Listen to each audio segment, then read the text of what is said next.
In August 1971, a psychology professor took 24 college students down into the basement of Stanford University and locked them inside a makeshift jail.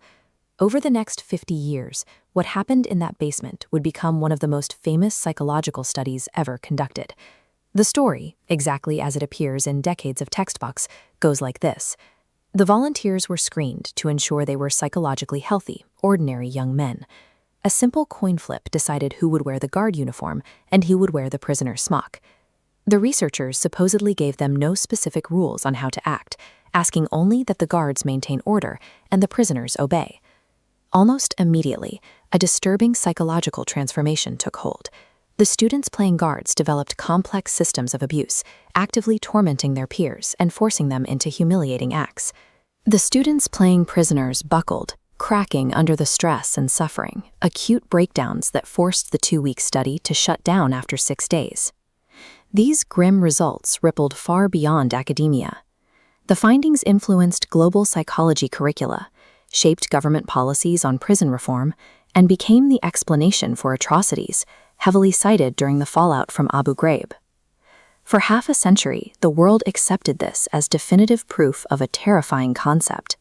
If you put healthy people in positions of institutional authority, the power of the situation alone creates monsters. That consensus held until 2017, when a French researcher named Thibault Letexier traveled to Stanford to do something incredibly simple: read the original source material.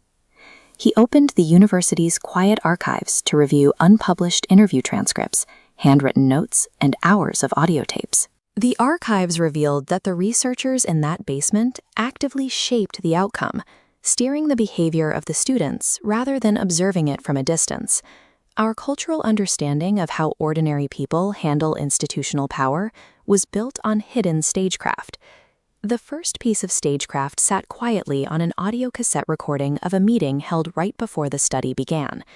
On the tape, lead researcher Philip Zimbardo's assistant, David Jaffe, is caught having a very specific conversation with the men assigned to be guards. This diagram illustrates a basic rule of research. The observer must remain isolated from the subject. But on the tape, Jaffe operates using a theatrical method, explicitly feeding the student guards a script. He tells them to be tough, to show absolutely no sympathy, and to create an atmosphere of fear and powerlessness.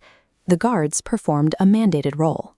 Their cruelty was an act of obedience toward a researcher who explicitly told them how to behave.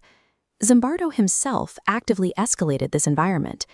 Instead of observing from a distance, he inserted himself into the simulation as the prison superintendent. When students complained about the conditions, he rejected their concerns and reinforced the guards' dominance. By stepping inside the simulation to escalate the drama, Zimbardo compromised the experiment's scientific integrity to guarantee the results he wanted. To sell those results to the public, the researchers leaned on dramatic moments, none more famous than the case of a prisoner named Clay Ramsey. Ramsey's screaming, crying, psychological breakdown was cited for decades as the ultimate evidence of the simulation's power. But when Letexier examined later interview transcripts, Ramsey admitted the truth. He wanted to leave the study to prepare for his exams. When the researchers made it difficult to quit, he decided the most efficient way to escape the fake prison was to fake a breakdown. This chart compares the cruelty metrics from the 1971 study with a 2001 BBC replication. In science, a finding only becomes credible when independent researchers can reproduce it. The BBC team ran the same prison setup, but strictly removed any coaching from the researchers. Notice how the cruelty drops to 0 in the 2001 column. When you remove the secret investigator coaching from the equation, ordinary people do not spontaneously become sadists. The 2001 volunteers never developed abusive behaviors on their own. The terrifying results of the Stanford Prison Experiment only appear when the researchers load the dice and tell the participants exactly how to play.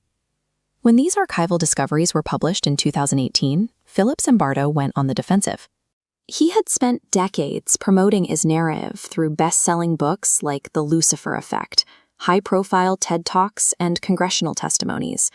He publicly disputed the criticism, yet he notably refused to engage with the actual substance of the audio tapes or the direct confessions from his own participants.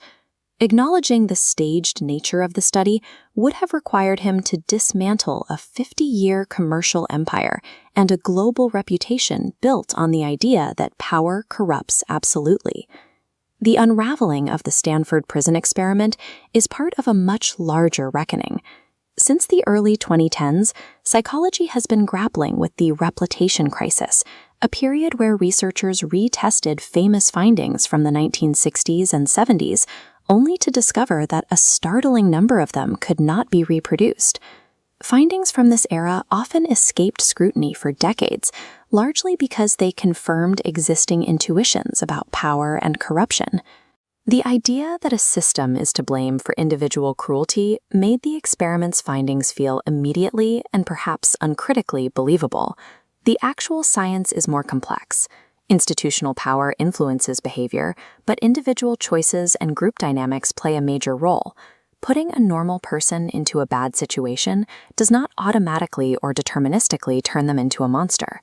The history of the Stanford basement reveals less about the inevitability of human cruelty and more about how easily a compelling story can bypass the rigors of science.